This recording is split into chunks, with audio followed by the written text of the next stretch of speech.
Chapter 11, The Spectre of Evil.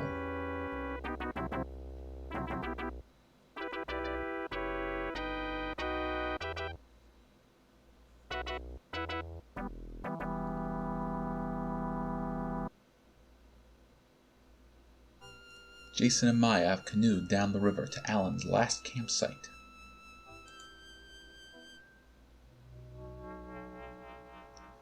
And now we get to explore the campsite. So let's take a look around and see what we can find. This man will never trespass in this jungle again. As usual, the poison worked quickly. The look of terror is frozen on the man's face. The rotting corpse has had the arrows removed.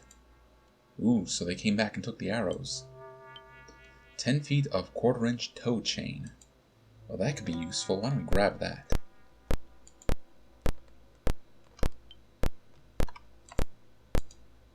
Get closer. How much closer? Well, we pick up the chain.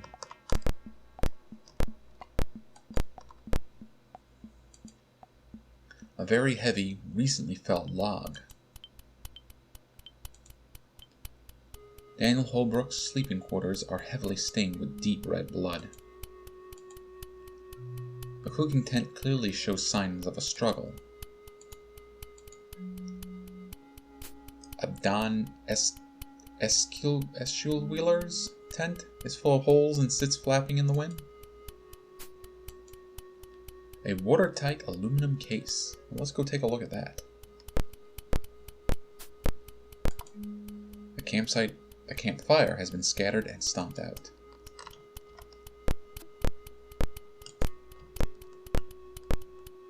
Can we take it? Move closer. Alright. A piece of scientific equipment that was not removed from the campsite. Well, it opens up, and what do we find inside? Inside the watertight case is a prospecting wonder of the 50s, a Geiger-Muller radiation counter. Oh, why don't we grab that? Pull the Geiger counter from its case.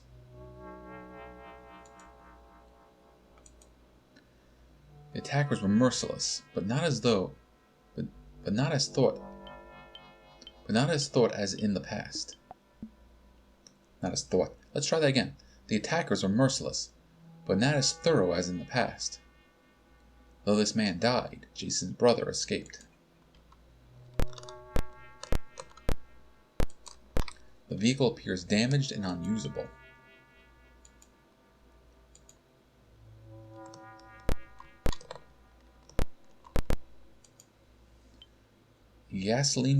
A bent Willie's Jeep gasoline cap.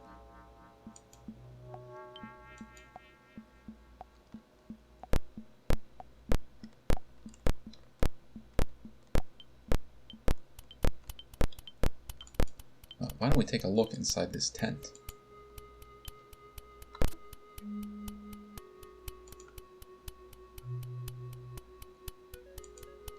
A standard gray 5-gallon steel jerry can. Well, let's grab it. The jerry can is filled with gasoline. Well, why don't we put the gasoline in the Jeep?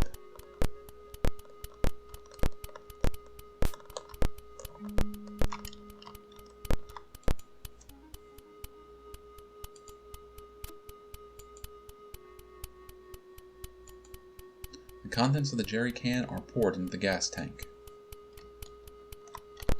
And while we're at it, let's put the cap on it. We pick up the gas cap and put it on the opening to the gas tank.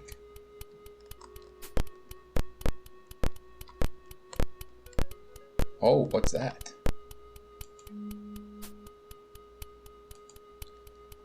A heavy steel key ring. It resembles the one a janitor in high school would have had on his belt. Now let's grab it.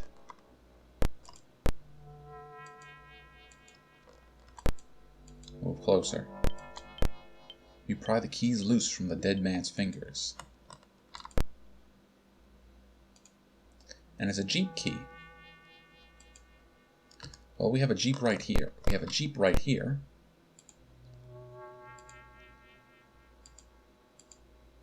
but it's in no condition to move. But maybe the winch still works.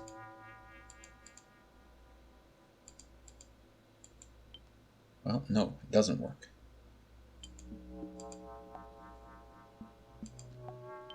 A Ramsey's 6-volt, 2-speed, 1,000-pound winch with 200 foot of 1,500-pound test cable.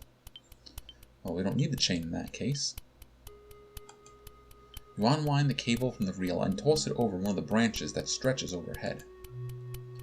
Now you can see it's way over here by that tree. So Maya is going to go over to the tree.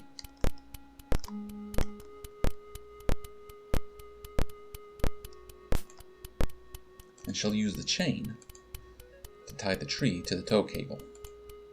We loop the chain around the log and fasten it to the cable. Alright, now we'll just get her out of the way.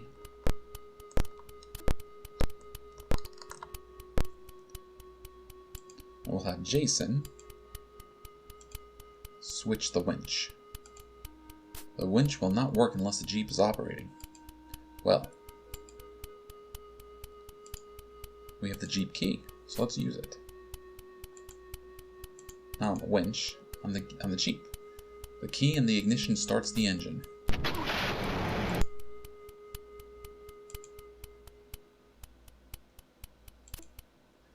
We pull the lever, which pulls the log off the ground.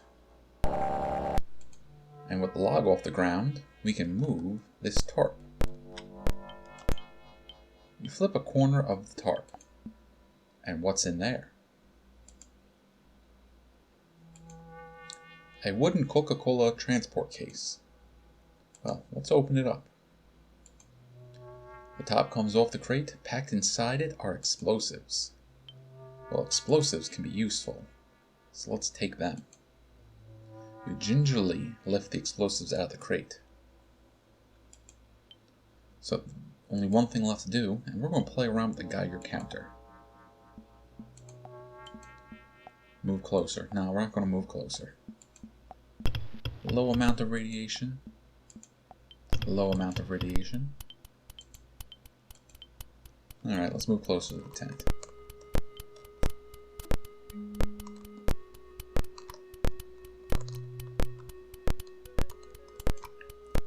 There's a moderate amount of radiation.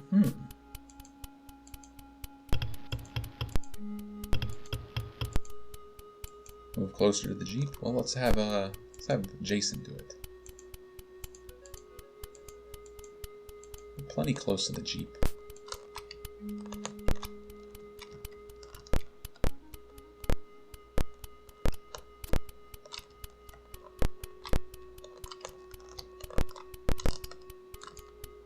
There's a high amount of radiation. The radiation is extreme. Well, if the radiation is extreme in the bush, why don't we take a look? Behind the bush is an arrowhead buried in the tree.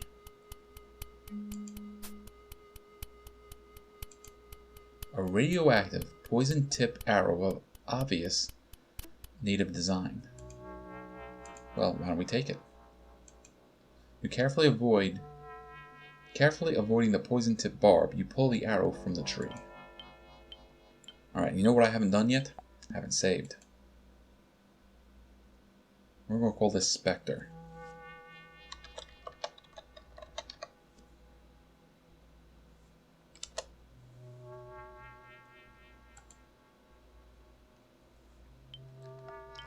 Now, believe it or not, that's all we have to do here at the campsite.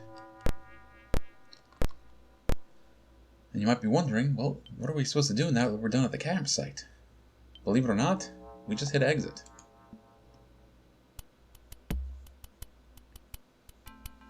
And we're back on the river. Now, we don't know where we're going. To the best of my knowledge, this part of the river ride is trial and error. And thankfully, I've already gone through this a few times, so I know the directions we have to take. We have to go right 3 times, and then left, then right again. That's right, we have to go 5 times down the river.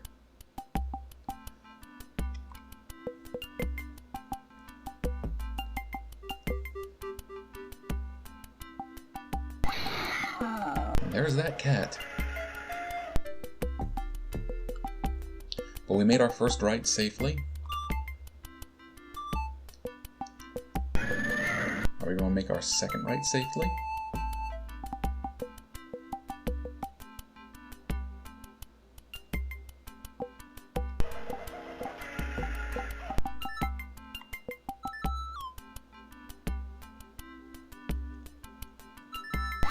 Smooth sailing so far.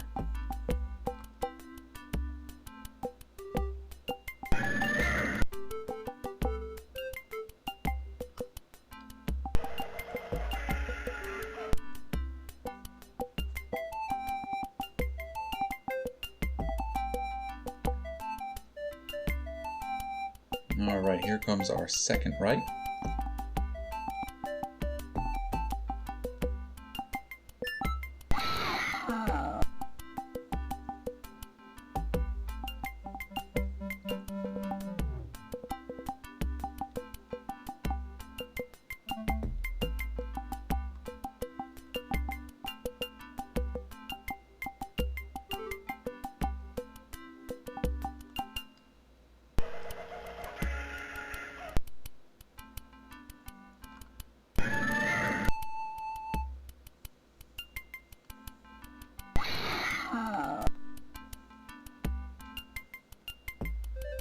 Third right, so we're a little more than halfway there.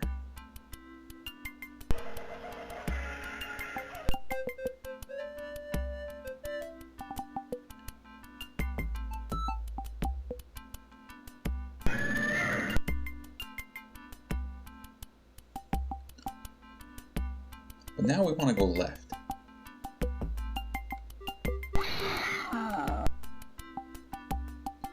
So we got to get down.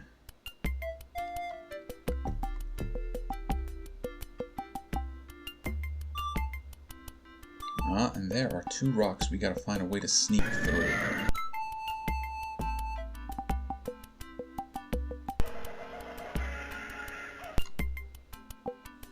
Alright, excellent. And no surprise rocks waiting to ambush us.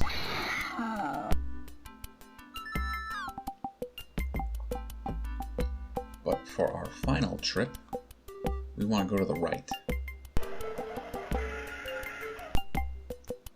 We want to be very careful not to hit any of these rocks.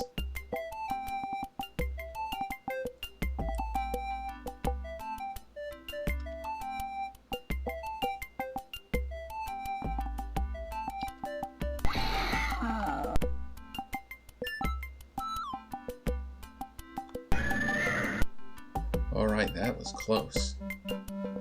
Well, it felt close.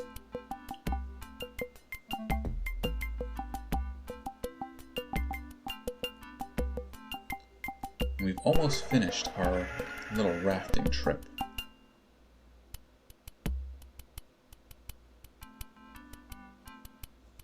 And since we're almost done with it, I might as well let you guys know now, this is our last rafting trip, so we will not have to do this anymore.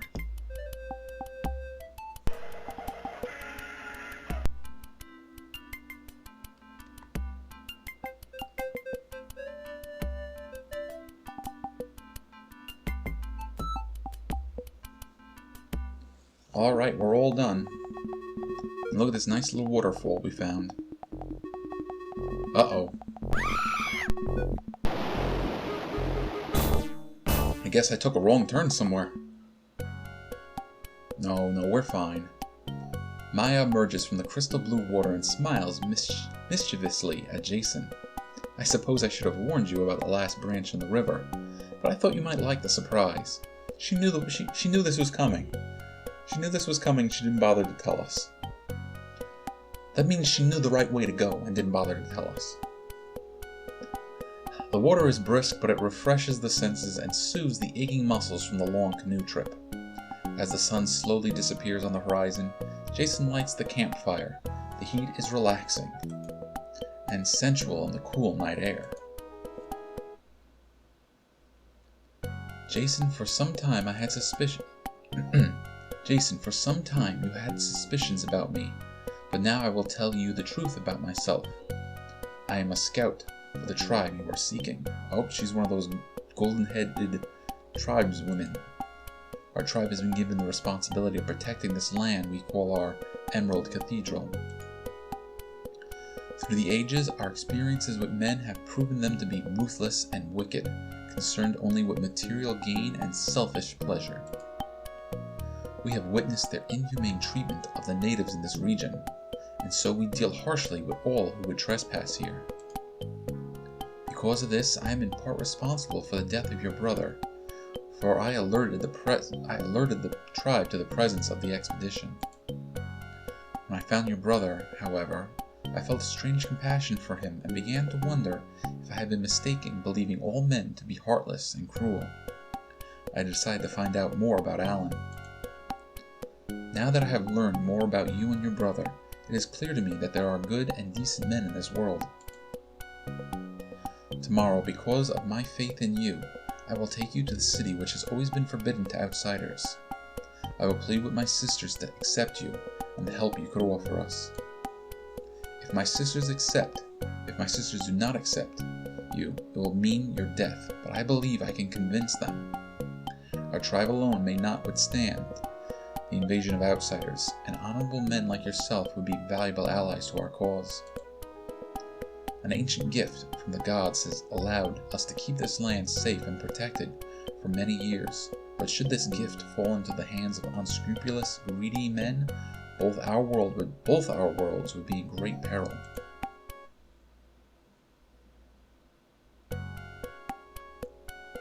From all around the sky got dark. The wind brushed against the trees, and the roar of falling water began to fade as Jason and Maya drifted off to sleep. The night was perfect, and trouble seemed millions of miles away, but trouble was closer than they knew.